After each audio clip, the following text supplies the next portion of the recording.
আগেই বলে রাখি, এটা পুরোপুরি পাবলিক ডিমান্ড ভিডিও।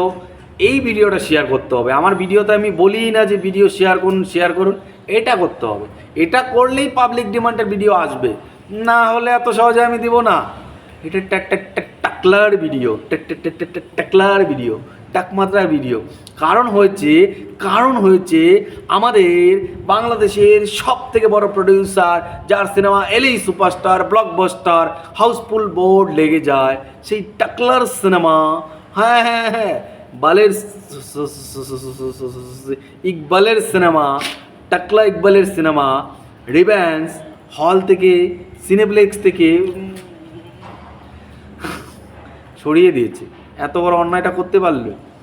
একটা ছেলে কালকে পোস্ট করেছে, এই পোস্টটা দেখে আমি রাতে এত হেসেছি। আমাকে একটা ভাই সেই পোস্টটা আমাকে ফেসবুকে দিয়েছে। তার আগে বলে রাখি, আপনিও আমাকে ফেসবুকে যে কোনো বিষয় দিতে পারেন, তার জন্য আমার ফেসবুকে চলে আসুন, এই ডেসক্রিপশনে লিঙ্ক রয়েছে। যাই হোক, পোস্টটা ছিল যে ভেবেছিলাম রিভেঞ্জ দেখব, সিনেমা হলে গিয়ে রিভেঞ্জের টিকিট পাবো না, কিন্তু গিয়ে দেখলাম সিনেমাটাই নেই। আমি স্ক্রিনশটটা দিচ্ছি, আপনারা দেখুন। আমি তো ঠিকঠাক বলতে পারছি না, সে যেভাবে লিখছে, ভাই এটা দেখে যদি আপনি না হাসতে পারেন, তাহলে আপনি জীবনেও হাসতে পারবেন না। তাহলে আপনি অক্ষয় কুমার, সুনীল শেট্টি আর পরেশ রাওয়ালের হেরাফেরি দেখেও হাসতে পারবেন না। আপনার জীবনে অনেক কষ্ট রয়েছে, অনেক কাঠিন্য রয়েছে। এই পোস্ট দেখে যদি আপনি না আসেন, এই পোস্টটা যিনি করেছেন, যদি ভিডিওটা দেখে থাকেন তাহলে কমেন্টে লিখবেন। হ্যাঁ, আপনাকে সত্যি সেলুট ভাই। আপনাকে ভাই চলচ্চিত্র জগতে সুযোগ দেওয়া উচিত। যাই হোক, টাকলাতেই ফিরে আসি। টাকলার সিনেমা সিনেপ্লেক্স থেকে সরিয়ে দিয়েছে। তার আগে টাকলার কিছু পাল্টিবাজি কথা বলি। সে বলছে, আমার সিনেমা আমি 1 কোটি দিয়ে রিলিজ করেছি, তারপরও আমার সিনেমার যে হাইপ, সেটা অন্য ডিরেক্টররা করে দেখাক। রায়হান রাফিকে খোঁচা দিয়ে বলছে, ওই রাফি টাফি ওইগুলো জুনিয়র, সুপারস্টারকে নিয়ে কাজ করলে যে কোনো ছবি হাইপে উঠে যায়। আমার মতো 1 কোটি টাকা দিয়ে সিনেমা বানিয়ে এই লেভেলের হাইপ তুলে দেখাক।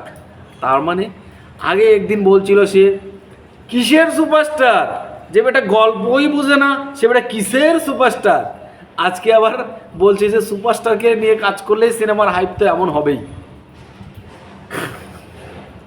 অবশেষে বেটা মানলো যে শাকিব খানই সুপারস্টার, শাকিব খানই মেগাস্টার। তার দাপটটা সে বুঝতে পারলো। আবার একটা জায়গায় বলছে যে সাকিবিয়ানদের আমি খোঁচাই না, সাকিবিয়ানরা আমাকে খোঁচায় বলেই আমি সাকিবিয়ানদের খোঁচাই। সাকিবিয়ানরা যদি না খোঁচায়, তাহলে আজকে থেকে আমি সাকিবিয়ানদের কিছু বলবো না। তার মানে বেটা এই জায়গায় সাকিবিয়ানদের একটু না একটু ভয় পেয়েছে, দেখতে পেয়েছে সাকিবিয়ানদের দাপট। কারণ সাকিবিয়ানরা যদি তাকে বয়কট করে, তার সিনেমা দেখার কোনো কুত্তা বিড়াল পর্যন্ত নেই। মানুষ তো দূর কি বাত, সিনেপ্লেক্স থেকে নাকি অনেকে বলছে যে লাত মেরে বের করে দিয়েছে। এতটাও বলবেন না, হয়তো তার সিনেমা লোকে দেখছে না বলে নামিয়ে দিয়েছে। বাট তার অভিযোগ ঠিক উল্টো, মাল কিন্তু এত সহজে ভাঙবে কিন্তু মচকাবে না।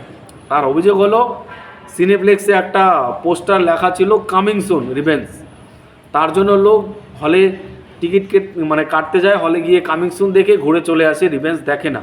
হতে পারে এটা সত্যি কথা। তো তার জন্য সিনেপ্লেক্সের কিছু সিট ভরেনি, হাউসফুল ছিল না, তার জন্য সে প্রতিবাদ করে। সেই প্রতিবাদের জন্য তার সিনেমা নাকি সিনেপ্লেক্স থেকে নামিয়ে দেয়। যদি এটা সত্যি হয়ে থাকে যে তার প্রতিবাদের জন্য সিনেমাটা নামিয়ে দিয়েছে, তাহলে এর নিন্দা করছি আমি, সিনেপ্লেক্সের উপর।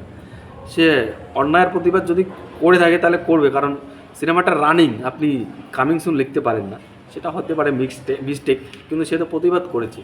এখন যদি গালাগালিজ করে গিয়ে প্রতিবাদ করে, তাহলে সেটা ভাই সিনেপ্লেক্স খারাপও করেনি। যাই হোক, আলটিমেটলি তার সিনেমা কতজনে দেখেছে সেটা তো সেই বলতে পারবে, যারা দেখে চায় তারাই বলতে পারবে।